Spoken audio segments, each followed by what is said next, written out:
Welcome, dear listeners. This is a story of betrayal, revenge, and the deep scars left on a man's soul. It's a journey of a man who, in his pursuit of justice, lost his way and found himself consumed by the darkness he once despised.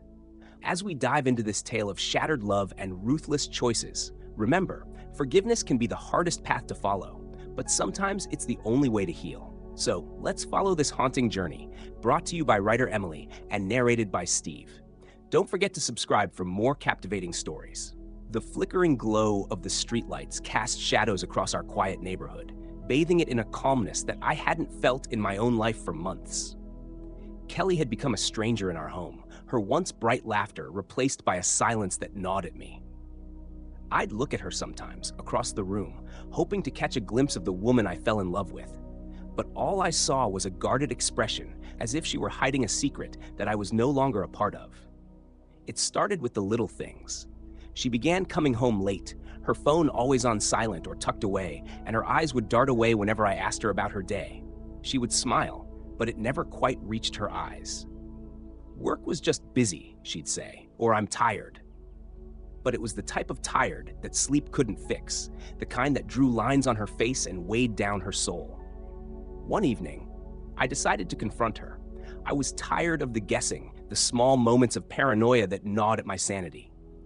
"Kelly, is there something going on?" I asked, hoping that my voice sounded calm, but I felt the strain. Her eyes met mine for a brief moment, and for a split second, I thought she might finally open up. But instead, she gave a faint smile and shook her head. "You're overthinking, as always," she said dismissively. But I couldn't shake it. The intuition that something was terribly wrong grew stronger each day. So, against my better judgment, I began looking through her things. A journal, a phone left unlocked, any small clue that would shed light on the mystery that was growing between us. And then, one day I found it. A single text message, buried beneath mundane conversations and messages from colleagues. It was from someone named Alex. I opened the message, my hands trembling as I read the words that confirmed my worst fears. "Last night was amazing. I can't stop thinking about you." I felt my chest tighten, my pulse pounding in my ears. It was like my entire world had imploded in that instant. Memories of our wedding day flashed before my eyes, the vows we exchanged, the promises we made. It all felt like a cruel joke now, some twisted play where I was the only one still believing in a love that no longer existed. When Kelly returned home that night, I didn't confront her. I couldn't. Instead, I stared at her, trying to reconcile the woman before me with the betrayal I had just uncovered.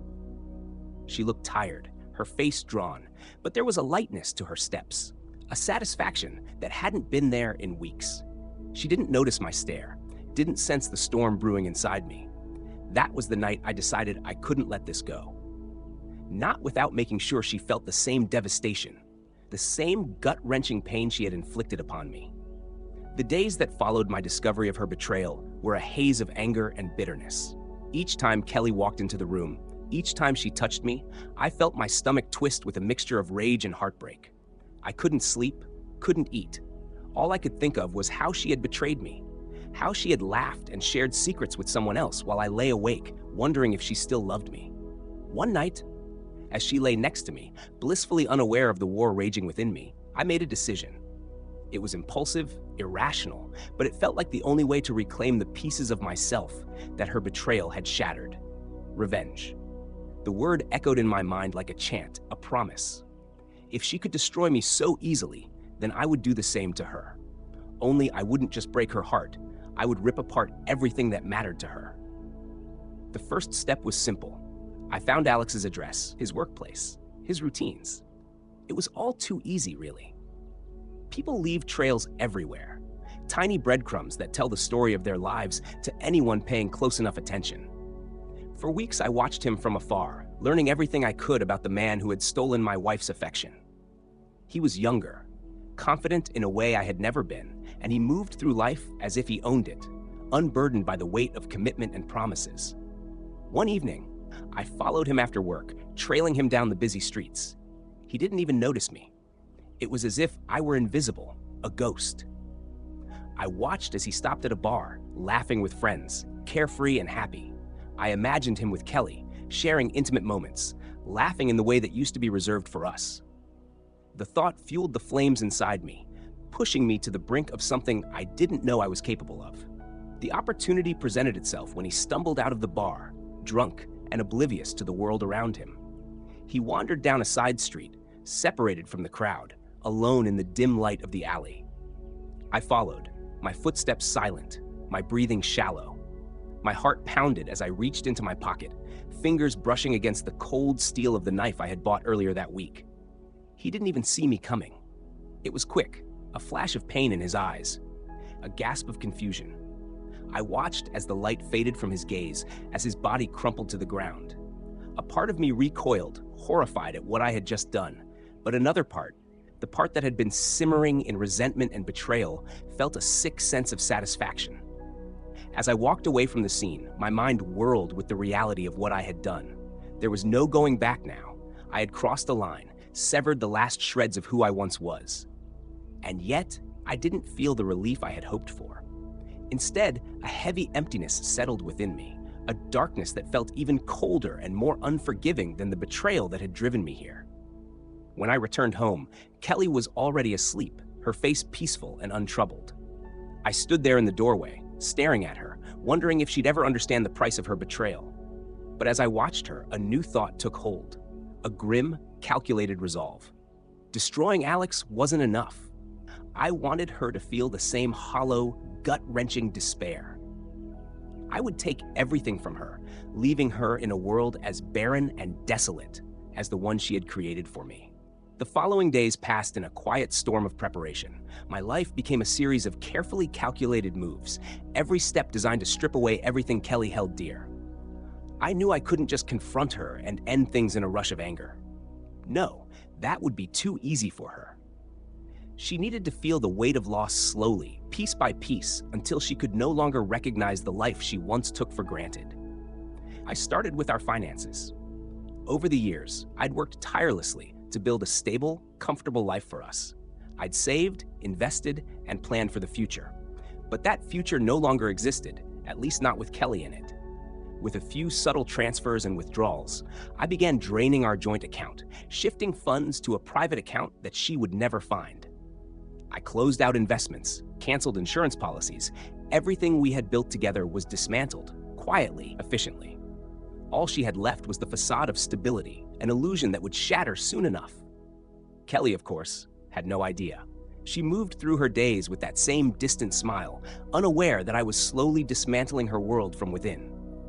But there were moments, small flickers of doubt in her eyes, perhaps, as bills arrived with unexpected balances or when her cards were mysteriously declined. She'd brush it off as a mistake, a fluke. But each time, I saw a glimmer of unease, a hint of the panic I was waiting for. Then came the social unraveling. Kelly was well-liked, known for her charm and warmth. She had a close-knit circle of friends who admired her, respected her. I, on the other hand, had always been more of an outsider among her friends, a quiet presence in the background, tolerated but not truly embraced. That changed now. With a few well-placed whispers and selective truths, I planted seeds of doubt in the minds of those around her. At gatherings, I'd make passing comments about her recent troubles, alluding to things that weren't there, stirring up suspicions without ever giving away too much. Slowly, the people she trusted began to pull away, their smiles more guarded, their conversations clipped. They were just small changes, imperceptible to anyone else, but I saw them, relished in them. Her laughter faded, replaced by questions, by loneliness. One evening, as I watched her from across the room, I noticed how she had begun to look lost, as if the ground beneath her were slowly slipping away. Her world was shrinking, collapsing into itself, and I was the invisible force behind it all. She still hadn't confronted me about any of it. She was either too afraid or too proud. Either way, it didn't matter. I would be patient. I wanted her to feel the full weight of the emptiness I had begun to carve into her life. But even as I pushed forward with my plans, I found myself haunted by Alex's lifeless face, his eyes wide with shock in that final moment. His ghost followed me, creeping into my dreams, reminding me of the monster I'd become. And yet, I couldn't stop. I had come too far. The man I once was, the man who would have forgiven, would have moved on, was gone. Only vengeance remained, a black hole that demanded to be fed.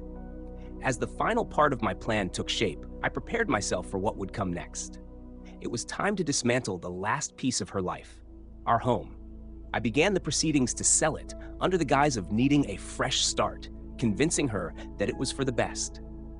I knew that without a home, without financial security, she would be left with nothing. The walls of our once beloved house would become her prison, a place of memories she could never escape from, even as she lost it all. When I broke the news to her, her face turned pale. She stammered, trying to argue, to reason, but I shut her down with a cold finality that left no room for discussion. She realized then, perhaps, the extent of her choices, the consequences of a betrayal she thought she could keep hidden. But it was too late. And yet, as I watched her crumble, something strange stirred within me, a hollow, aching emptiness. I had stripped her of everything, left her broken and alone, and yet I felt no triumph, only a deep, sinking void. In the days following our decision to sell the house, I watched Kelly closely. She moved through the rooms with a haunted expression, her gaze lingering on the walls as if they held remnants of a happier past she could no longer grasp. Her footsteps seemed heavier, each step weighed down by the creeping realization of what her life had become. The cheerful, confident woman who had once filled these halls was now a shadow of herself, hollowed out and unsure. But I wasn't done. There was still one part of my plan that hadn't yet been fully realized. It was time for the world to know about Alex, to shatter the last remnants of her pride and leave her reputation in ruins. Quietly, I started piecing together evidence. Those secret messages, a few photographs, and recordings I'd managed to obtain during my surveillance. I compiled them carefully, meticulously crafting a narrative that would expose her infidelity in the most humiliating way possible. Then, one evening, I dropped the evidence in an envelope on her doorstep, marked only with the words, "For your eyes only." I made sure I wasn't home when she found it, choosing instead to spend the evening alone at a bar, nursing a drink and thinking about what her reaction might be. Would she cry? Would she finally break down and admit her wrongs, perhaps even beg for forgiveness?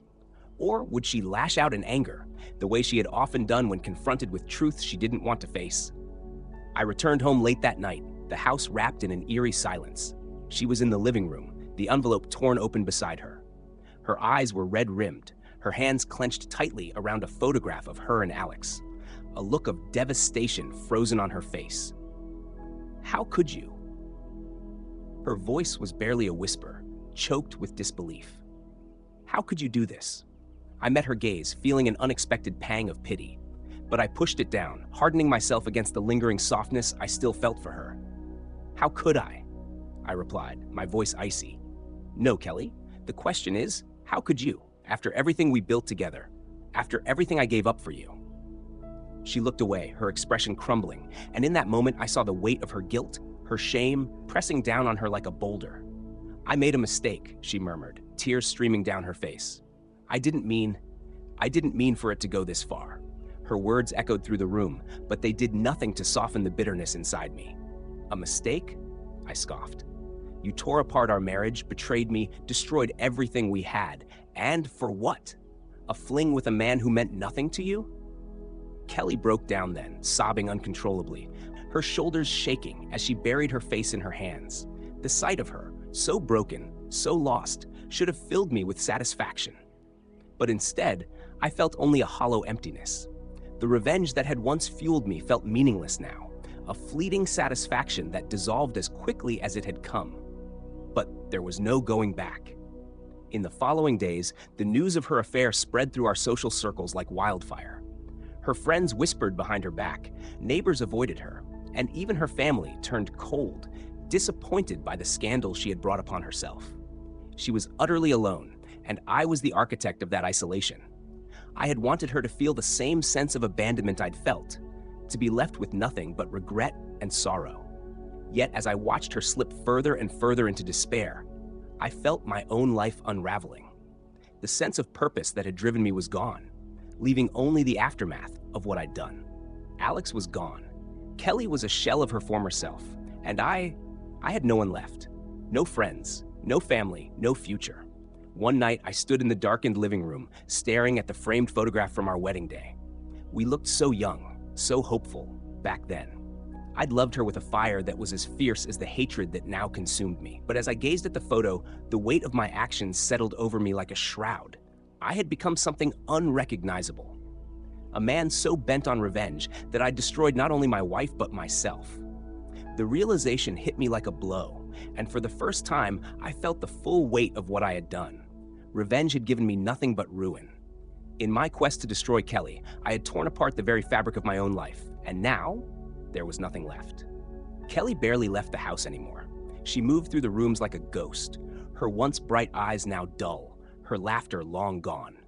She was withering away before my very eyes, a shell of the woman she had once been. In a twisted way, I had achieved exactly what I'd set out to do.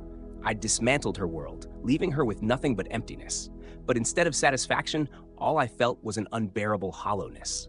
One evening, as I sat in the kitchen, I heard the faint sound of Kelly crying in the bedroom. Her sobs were quiet, broken, like she didn't even have the strength to express the depth of her despair. A part of me wanted to walk in, to comfort her as I had done so many times before.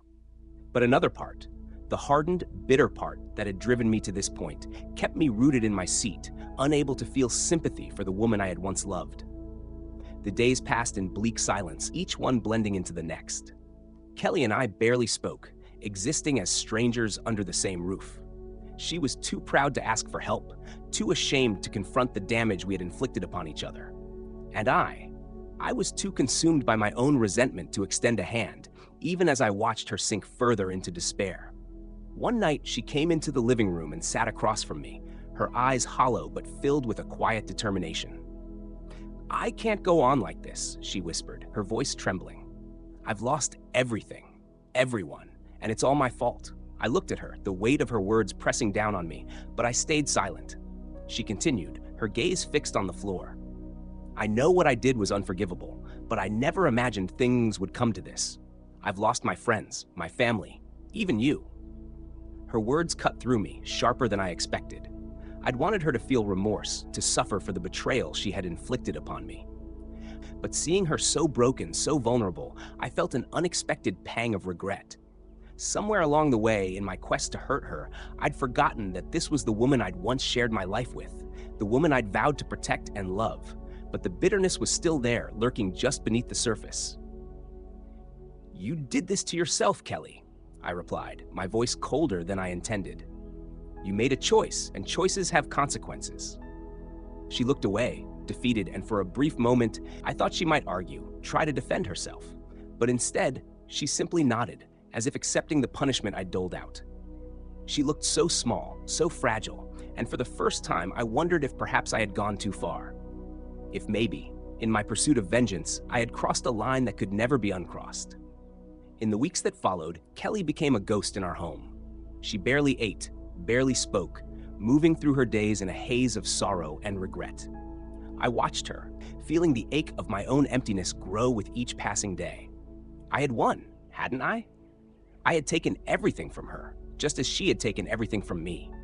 But instead of victory, I felt only the suffocating weight of loss. One evening, I found her sitting alone in the darkened living room, staring at nothing. She looked up as I entered, her eyes filled with a sorrow so deep it nearly took my breath away. "I'm leaving," she whispered, her voice barely audible. "There's nothing left for me here." A part of me wanted to stop her, to reach out and tell her that maybe, just maybe, we could find a way back to each other. But the words caught in my throat, held back by the wall of resentment that had built up over months of pain. Instead, I simply nodded, unable to say anything as she walked past me, her footsteps echoing in the silence. The next morning, she was gone.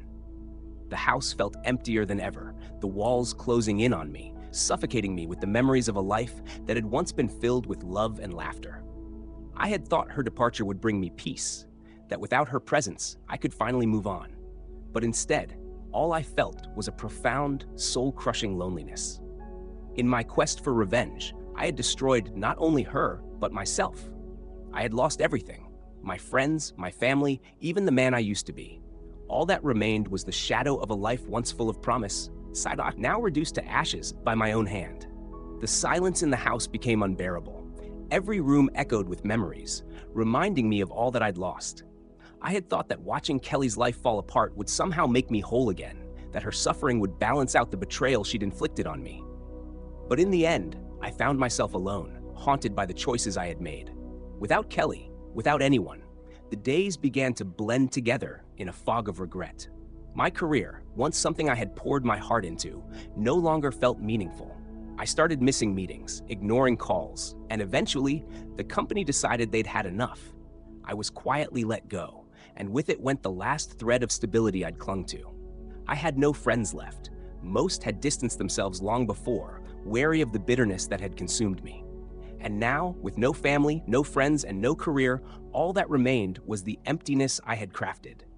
I fell into a routine of waking up late, wandering the empty rooms, and drinking just enough to numb the hollow ache in my chest. I'd often find myself sitting alone in the dark, my thoughts consumed by memories of what could have been. I'd lost track of time, days passing like a blur, each one sinking me deeper into despair. One evening, I stumbled across an old photo album tucked away in a forgotten drawer. Opening it, I was greeted by images of a younger, happier version of myself, a man full of life, standing beside a woman he'd believed he'd spend forever with. I stared at the photos, the memories rushing back with a force that left me breathless. The vacations, the quiet evenings, the laughter, they all felt like scenes from someone else's life. A life that had once been mine but now seemed like a distant dream. I thought about calling Kelly, reaching out to her, apologizing for what I'd done. But the shame held me back. I had driven her away, destroyed her world piece by piece until she had nothing left. What could I possibly say that would erase the pain I had inflicted? And even if she did forgive me, could I forgive myself? One night, as I sat in the darkness, I realized that I had become the very thing I despised. I had let anger and vengeance consume me, turning me into a man who'd lost his humanity in the pursuit of retribution. Kelly's betrayal had hurt, yes, but my response had been far worse. I had let my desire for revenge strip away everything good in my life, leaving me as empty and broken as the woman I had set out to punish. The following morning, I found myself standing in front of the mirror, staring at the man I had become. My face was pale, hollowed by months of bitterness and regret. I no longer recognized the person staring back at me, and for the first time in months, I felt the weight of what I'd done in full. I needed to make things right, not with Kelly, not even with those around me, but with myself. The path to redemption wouldn't be easy, and I doubted I could ever truly forgive myself for the choices I had made. But if there was any hope of reclaiming even a shred of the person I once was, I would have to start somewhere. I decided to reach out to Kelly, not in the hope of reconciliation, but simply to acknowledge the pain I had caused. Maybe, in that small act of honesty, I could find a way forward. And if she chose to forgive me, it would be a gift I didn't deserve. But if she didn't, I would accept that too. With trembling hands, I picked up the phone, dialing her number. It rang several times, each second stretching out, filling me with a mixture of hope and dread. But in the end, there was only silence, an answering machine greeting that felt colder than I'd ever remembered. As I hung up, I realized that true redemption would not come from her forgiveness. It would come from the painful journey of rebuilding myself, one step at a time. And so, alone in that empty house, I began to take those first tentative steps toward a future I could barely imagine. In the days following my attempt to contact Kelly, I felt as if the walls of the house were closing in on me. The silence became louder, amplifying each thought, each regret, each echo of a life I had systematically dismantled. I found myself haunted by memories, not just of Kelly, but of the man I used to be, a man who had once believed in love, loyalty, and forgiveness. As the days dragged on, the memories grew sharper, piercing through the fog I'd been living in.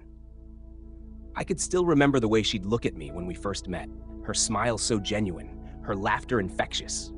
We'd shared dreams, whispered promises late into the night, built a life that felt unbreakable. And yet, here I was, alone, left with nothing but the fragments of those once cherished moments. Every room held a memory. The kitchen, where we'd spent countless mornings making breakfast together, laughing at inside jokes only we understood. The living room, where we'd sat together on lazy Sundays, wrapped in each other's warmth, planning a future we thought would last forever. Even our bedroom, The place that had once been a sanctuary now felt like a tomb, filled with memories that cut deeper than any blade. One evening, I sat down with a glass of whiskey, hoping to drown out the memories, to silence the haunting whispers of the past. But the more I drank, the more vivid they became. I could hear her voice, see her smile, feel the warmth of her hand in mine. Each memory felt like a fresh wound, reopening the pain I had tried so hard to bury. In a moment of despair, I picked up the photo album I had found earlier, flipping through the pages with trembling hands. Each photograph told a story, a memory frozen in time, untouched by the bitterness and betrayal that had come to define our lives. I lingered on a photo of us from a trip to the coast. We were both laughing, the ocean stretching out behind us, our faces illuminated by the fading light of the setting sun. We looked so happy, so full of life.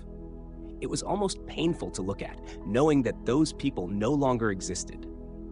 As I sat there, surrounded by the remnants of a life I had destroyed, I felt a profound sense of loss. I had spent so long trying to make her pay, to make her feel the pain she had inflicted on me, that I hadn't stopped to consider what I was losing in the process. I had let my anger consume me, letting it dictate my every action, and in the end, it had left me with nothing. The guilt was suffocating, pressing down on me with a weight I could barely bear. I realized that I hadn't just hurt Kelly, I had betrayed myself. I had turned into someone I didn't recognize, a stranger driven by bitterness and vengeance.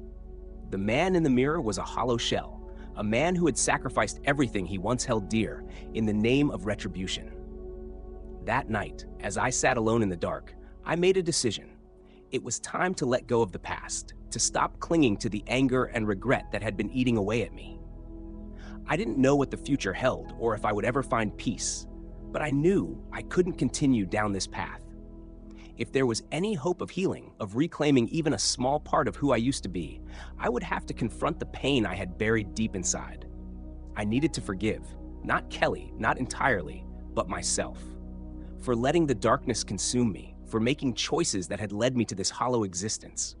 I had to face the man I had become, to acknowledge the damage I had done, and to find a way to move forward. The journey wouldn't be easy. I knew that. There would be days when the memories would return, when the weight of my choices would feel unbearable. But perhaps, with time, I could find a way to live with the man I had become, to piece together a new life from the ruins of the one I had destroyed. And maybe, one day, I would find the strength to truly let go. Days turned into weeks, and I settled into a quiet routine.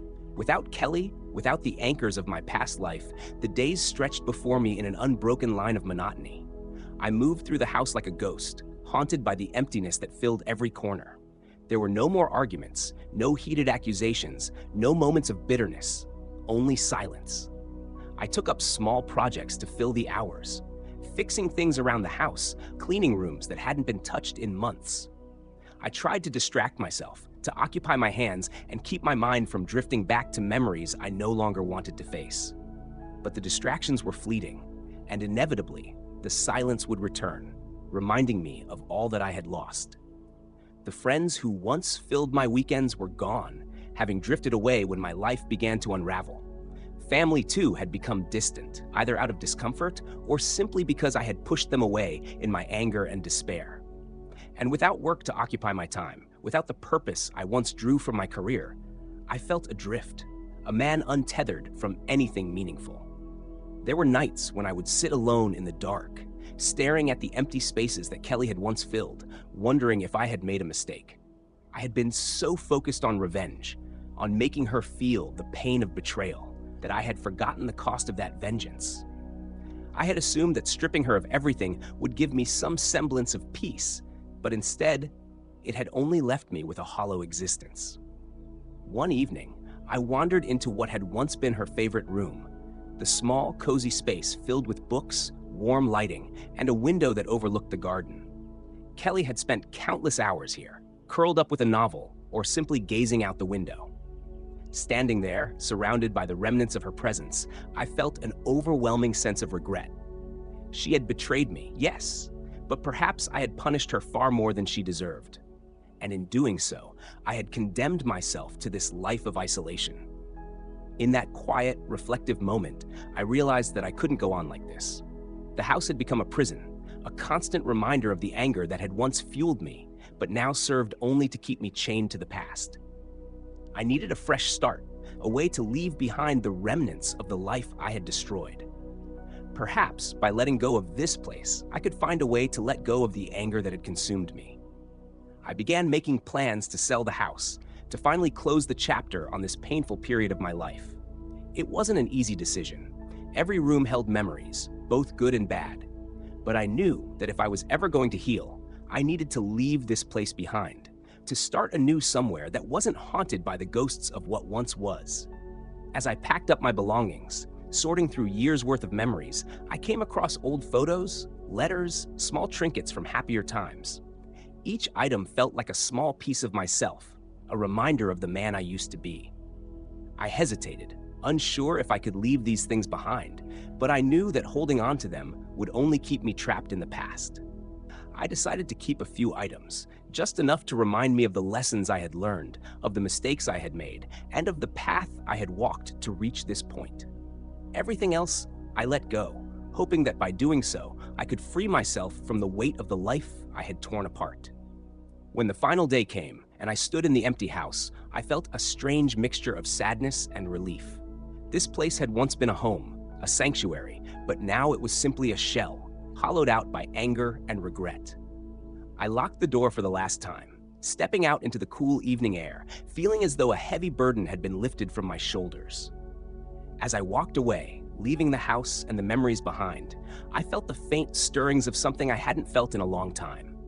Hope. It was fragile, barely more than a whisper, but it was there. A reminder that perhaps, somewhere down the line, I could rebuild my life, find new meaning, and make peace with the man I had become. I didn't know what the future held, or if I would ever truly find forgiveness, either from Kelly or from myself. But as I walked into the unknown, I knew that I had finally taken the first step toward healing, toward reclaiming the life I had lost to the darkness of revenge. I rented a modest apartment in the city, far from the house that held so much of my past. The new space was small, unremarkable, a blank slate that mirrored the emptiness I still felt. But it was mine, untouched by memories, unburdened by the weight of old sorrows. Here, I could try to rebuild, to piece together a new existence from the ashes of the life I had left behind. The first few weeks were difficult. Every evening, as I returned to the quiet solitude of my apartment, I felt the pangs of loneliness settle in, reminding me of all that I'd lost. I took to wandering the streets at night, watching the city's endless stream of strangers pass by. It was easier, somehow, to be surrounded by the bustle of life, even if it didn't touch me directly. Each person seemed wrapped in their own story, and in that sea of faces, I found a strange comfort, knowing I was just one more nameless figure moving through the shadows. In the solitude of my new life, I found myself reflecting deeply on the choices I had made. For the first time, I allowed myself to confront the full impact of my actions, not just on Kelly, but on myself. I had become a man driven by darkness, by a need for revenge that had stripped away everything I once valued. And in that pursuit, I had hurt not only Kelly, but everyone who had ever cared about me. The isolation gave me a painful clarity, forcing me to reckon with the depths to which I had sunk. I saw, finally, that the bitterness and anger I had clung to so fiercely had only hollowed me out, leaving me a shell of the man I once was. I had wanted justice, a sense of retribution, but I had sacrificed my own humanity in the process. One night, as I sat alone with my thoughts, I remembered a conversation I'd had with an old friend, years before the betrayal, long before any of this had happened. We'd been discussing forgiveness, the complexity of letting go, and he'd said something that lingered with me now, echoing in the stillness. Forgiveness isn't for the person who hurt you, he had told me. It's for you. It's the only way to free yourself from the weight of the past. I had brushed off his words back then, too certain of my own sense of justice, too proud to believe that letting go was even an option. But now, in the quiet of my small apartment, those words took on a new meaning. I realized that the forgiveness I sought wasn't about Kelly. It was about reclaiming the pieces of myself that I had lost. It was about finding a way to live with the choices I had made, to heal from the wounds that I had inflicted not only on her, but on myself. The process was slow, painful. Each day brought new realizations, new regrets that gnawed at me. But slowly, I began to let go of the anger that had once defined me. I started reaching out to the few friends who remained, reconnecting with family members I had pushed away, attempting to bridge the gaps I had created. It wasn't easy. Many of them were wary, hesitant, unsure of who I had become. But I persisted, hoping that in rebuilding these connections, I could find some semblance of the person I had once been. Gradually, as the weeks turned into months, I found myself changed. Not healed, not yet whole, but different. The bitterness that had once filled me began to fade, replaced by a quiet acceptance of the mistakes I had made. I no longer sought to punish or to blame. Instead, I focused on moving forward, on building a life that could offer me a second chance at peace. And in those quiet moments, when the weight of the past felt overwhelming, I reminded myself of that old truth. Forgiveness was a choice, a daily commitment to let go of the pain and regret. It was the hardest thing I had ever done, but in that struggle, I found the faintest glimmer of hope, a chance to start anew, to create a life that, while scarred by the past, was no longer defined by it. Months passed, and I began to notice subtle changes within myself. The quiet anger that had once defined my every thought was fading, replaced by a cautious optimism, a fragile hope that maybe, just maybe, I could rebuild something meaningful out of the ruins of my past. I had reconnected with some friends, though the relationships were tentative, hesitant, and with family, I was slowly mending what I had broken. Yet there was still one weight that hadn't lifted, one person I had yet to truly face: Kelly. Even as I worked toward redemption, I knew that my journey would remain incomplete until I confronted her, not to seek forgiveness, but to apologize, genuinely, without any expectation of acceptance. For too long, I had clung to anger, but I saw now that I could only find peace by acknowledging the pain I had caused her. One evening, I sat down and wrote a letter. I poured everything into it. The regrets, the realizations, the burden of choices that had twisted me into someone I barely recognized. I admitted my part in the destruction of our marriage, owning up to the darkness I had allowed to consume me. I didn't ask for her forgiveness. I wasn't sure I deserved it. But I asked for her understanding, hoping that she might see the man I was now, someone who was no longer shackled to anger. The next day, I mailed the letter, feeling a weight lift as it left my hands. I didn't know if she'd read it or if she'd even respond, but I knew that I had done everything I could to close that chapter, to offer her a chance to heal in whatever way she needed. As the weeks passed, I threw myself into building a new life. I found a modest job that kept me busy, far removed from the career I had once pursued so fiercely. This work wasn't glamorous, but it gave me a sense of purpose, a way to occupy my hands and mind as I continued to piece together my fractured self. I even joined a local community group where I began volunteering, finding small, meaningful ways to contribute. It wasn't much, but it was a start, and with each passing day, I felt a little lighter, a little closer to reclaiming the person I had once been. Then, one evening, as I returned home from work, I found a letter waiting for me. My heart raced as I recognized Kelly's handwriting, the familiar curves of each letter, stirring emotions I hadn't felt in months. I opened it slowly, unsure of what her words would hold. The letter was brief, but filled with a raw honesty that took my breath away. She thanked me for my apology, for acknowledging the pain we had both endured and the role we each had played in it. She didn't offer forgiveness outright, nor did she ask for it from me. Instead, she spoke of the lessons she had learned, the ways she, too, had grown since leaving that life behind. She wished me peace, hoped that I would find happiness, and ended with a simple line that left me both heartbroken and hopeful. Sometimes moving on doesn't mean forgetting. It means learning to carry the past with us, lighter each day. I sat with her words, feeling an unexpected peace settle over me. For the first time, I understood that closure didn't have to mean erasing the pain, but rather accepting it as part of who I was. Kelly's letter had given me the final piece I needed to let go of the last remnants of bitterness. We had both moved on, in our own ways, and while our paths would never cross again, I felt grateful to have shared that final moment of understanding. As the days turned to years, I found myself truly healing. I rebuilt friendships, found comfort in small daily routines, and even allowed myself to imagine a future that wasn't tainted by regret. I carried the memories of my past, but they no longer haunted me. Instead, they served as reminders of the man I had once been and the man I had fought to become. In the quiet moments, I would often reflect on that chapter of my life, not with anger or sorrow, but with a sense of acceptance.